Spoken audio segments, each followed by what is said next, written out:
Hi, I'm Lenny McAllister, Director of Western Pennsylvania for the Commonwealth Foundation, which is a policy think tank that comes up with solutions to make the lives of all Pennsylvanians better throughout the Keystone State. And as a native Pittsburgher and a junior achievement alum and supporter, somebody that's helped teach the courses over the last couple of years, I'm very thankful for this opportunity to talk to you about what my life has been like since I was involved in junior achievement and what you can do as you learn more about the program and get more involved in the program to help make our Commonwealth and our nation better. So let me start. Well, like I said, I'm in public policy, so I get a chance to educate people across the western half of the state. There are times I get a chance to go to Philadelphia. I get to talk to national leaders in Washington, D.C. and throughout the country about the needs that we have here in the Commonwealth of Pennsylvania in regards to education and the economy and jobs and criminal justice reform and all the different things that make us a collection of communities that work. And what can we do to make the communities work better for all of us? I think the most rewarding thing for my job that I enjoy the most is the fact that I get to talk to an array of different types of folks. I get to talk to people in the inner city. I get to talk to people on both sides of the state. I get to travel from almost coast to coast to talk about what brings us together, what our similarities are, what policies can help us be better, and the types of things that we may overlook that are actually things that make us American, that make us Pennsylvanians, that make us all similar.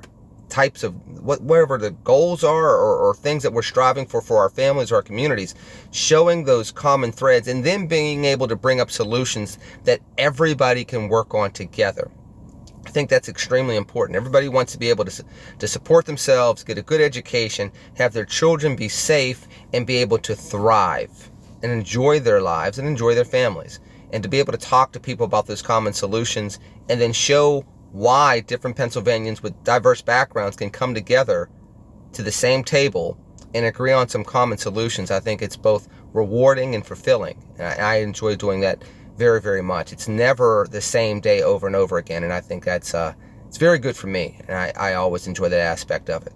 I think one of the things that I do in my everyday life that has helped me be successful in my career is, to be quite honest with you, be able to embrace people where they are, to listen well, to try to relate to people where they are, and be able to show why we're all in it together. I mean, one of the things that I've been blessed with is a lot of different backgrounds and experiences over the course of my life, to be able to both understand what it's like to go to some of the best high schools and colleges in the nation, but also understand what it's like to be a dropout, a college dropout. For me, to be able to relate to what it's like to be a single parent, but also understand the needs of families, traditional families, as well as somebody that's been married for almost 20 years. To be able to understand what it's like to grow up in an urban environment, but also somebody that has interacted with folks that have taken care of family farms for 100 years and what their needs are like in a more rural environment, and be able to show the commonalities all the way through. I've been able to, as an individual, experience those and live in different regions of the country and go through different economic situations, different education situations, etc., and be able to take those things and relate it to what I do on a regular basis, which allows me to break down walls a lot faster, to be able to find those commonalities a lot faster, and be able to build different types of alliances. I mean, again, public policy is all about building frameworks of teamwork and alliances of people that are able to start looking at things just a little bit differently in order to work together for solutions that we all need. So to be able to leverage those experiences has been very, very meaningful and impactful for me. I think that when I look back on my junior achievement experience, I can tell you that, at that stage of my life, I didn't quite know exactly what I wanted to do. I knew I had talent. I knew that I was a good student. But I wasn't somebody, for example, that was inclined to do a lot of public speaking. I wasn't inclined to step out there in an academic environment. Even though I was an athlete that did a lot of different things, when it came to the classroom, I was more inclined to take a back seat. And I think that junior achievement allowed to break down some of those walls so that I can take some of the natural talents that I had on the baseball field or the football field or the basketball court and then leverage them in a different type of environment. And that's important. You know, a lot of times we can't see how some skills or some talents translate over to other skills or other talents. And junior achievement does an excellent job of cultivating the how and the why for grade school students or high school students so that they understand how these things blend together. I also believe that junior achievement did a really good job of showing me, you know, there are different possibilities out there in regards to what type of job I can do or how I can be impactful in the community. And a lot of times when you're a young kid, especially if you've been in somewhat of a sheltered environment, you haven't seen too many things in life, or if you come from just a certain background, whether it's you've only seen bankers in your family, you've only seen working class people in your family, or you've only seen, you know, steel mill workers, for example, for those in Western Pennsylvania in your family. To be involved in junior achievement gives you an opportunity to see how all these different employees and workers and entrepreneurs come together to build an economy, to build a community, and to build a region. And I think that junior achievement allowed me to start seeing that in a completely different way, in a way that I had not seen up until that point in time. The most valuable lesson that I learned from junior achievement was think outside the box. Don't limit yourself. You know, there's always innovation out there. There's always a way to bring a unique value to your community, to your neighborhood, to your society. And to always be challenging yourself, always be looking for that niche that not only makes you unique and makes you stand out, but also brings value to people in a way that they may not even realize they needed that value until you provide it. You know, for example, people everywhere now have cell phones. But there was a time where people didn't have cell phones and they did not realize the conveniences of being able to, for example, call your 15-year-old when the movie's over. And for that 15-year-old to have a phone. Whereas in the 80s and the 90s, it seemed like a luxury for that same kid to have a phone. But now in the fast-paced society of 2020, it's almost expected that a 16-year-old would have a cell phone where mom or dad or uncle or aunt or whoever can call that kid and check in and make sure that that kid's okay. But also can be used to track that kid if something's wrong. Can be used to save a life if there's a car accident. These are things that were not thought of in the 70s and the 80s, that somebody not only thought of in the 90s as a convenience, but also thought of as a life-saving measure, a convenience measure, a safety and security measure in a way that it wasn't thought of previously. Now I bring that example up because there's always something that we can do. You know, even if you look at something as trivial as pizza delivery, you know, all pizzerias didn't always deliver pizzas. But somebody found that there was a unique way to provide value to individuals that would pay for it. At the time, it was a pizzeria that would do it under 30 minutes or less. That became the newest model of how to deliver pizzas from there as well, and particularly in the 70s and the 80s.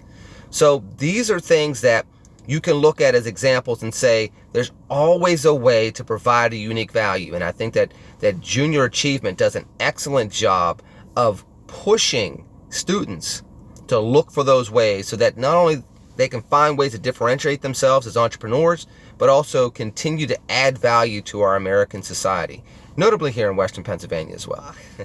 Probably ironically enough, and it's probably the one that I remember now, which is from Commonwealth Foundation. And I think what I took from it was, and I've had many job interviews over the course of my career, but this one sticks out to me, one, because it's the most recent, but also because by that point in time in my career, I was confident in who I was.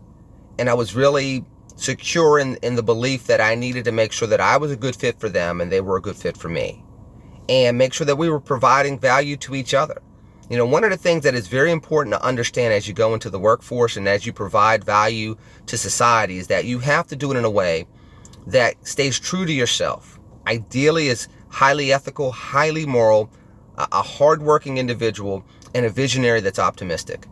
You don't want to go into an environment where those things are compromised, regardless of how much money you can make, or regardless of who you can work with, or regardless of how much fame is involved.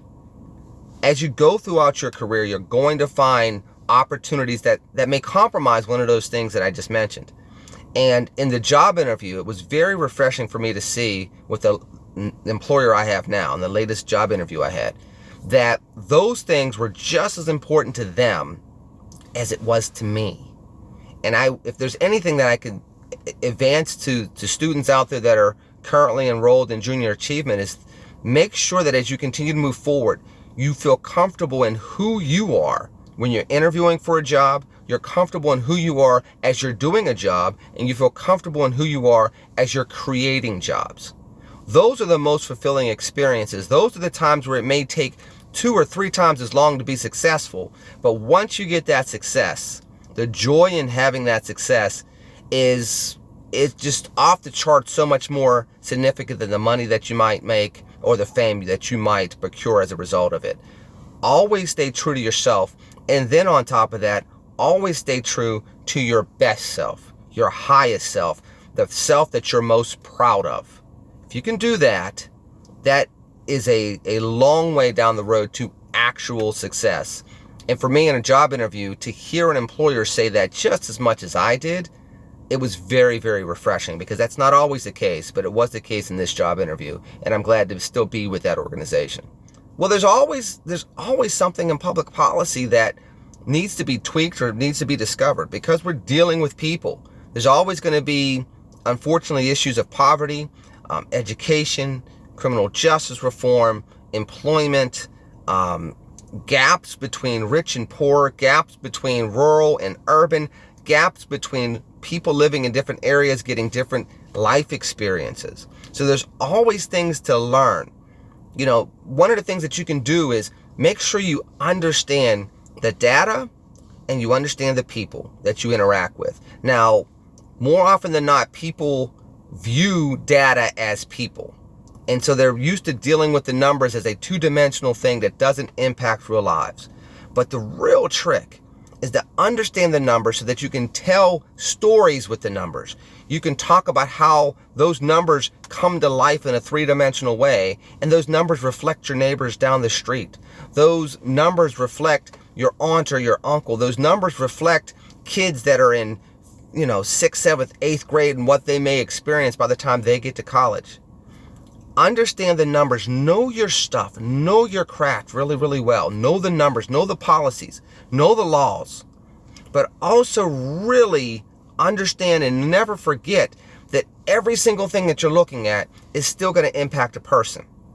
And then build the bridge between the numbers to the people and never let it be broken. If you can do that, you're going to always stand out. Even if 1,000 people around you do that, I guarantee you there's going to be 10,000 more that have a hard time doing that.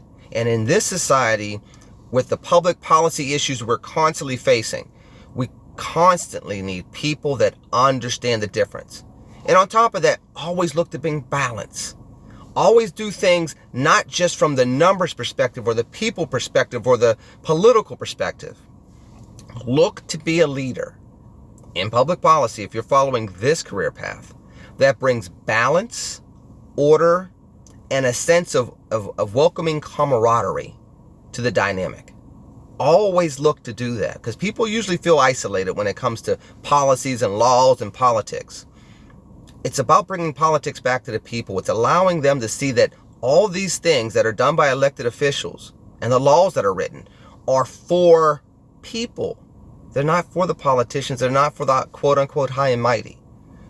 Work on that craft. If you can do that in this career, not only will you be successful in regards to being influential, but you'll be successful because you'll bring value to yourself, your family, and it will be something that'll be meaningful. It's much like everything else in life. It's not just what you do. It's also how you make people feel in how you're doing what you do. I'm Lenny McAllister. Thank you so much for listening. God bless you and keep up the good work out there, all right? We're counting on you to be the leaders of today and tomorrow here in Pennsylvania and throughout the country. Talk to you soon. TCNGB.